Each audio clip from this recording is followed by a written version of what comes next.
বেলা বৃহস্পতিবারের পুজোর প্রসাদ খেতে বসে পড়লাম। আজকে কিন্তু একটু অন্যরকম মিষ্টি দিয়েছি।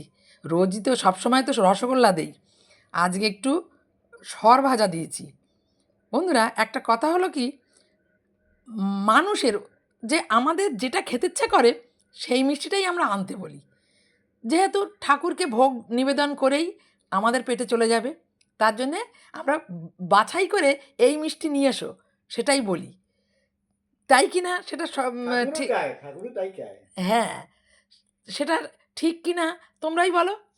আর সঙ্গে দিয়েছিলাম শাক আলু। এই হচ্ছে আমাদের সন্ধ্যের বেলায় একটু ফলের মধ্যে খেতে শাক আলু বসেছি। বলো, ফলের মধ্যে শাক আলু। আর কলাও আজ ছিল, আমি দেইনি কলাটা। কলা তো প্রায়ই দিচ্ছি। তো এই দিয়েই খাবো। আর সঙ্গে এটা একটা খাস্তা কচুরি রয়েছে। সন্ধ্যেবেলা খাওয়া-দাওয়া শুরু করে দেই। এই প্রসাদ দিয়েই খাবো।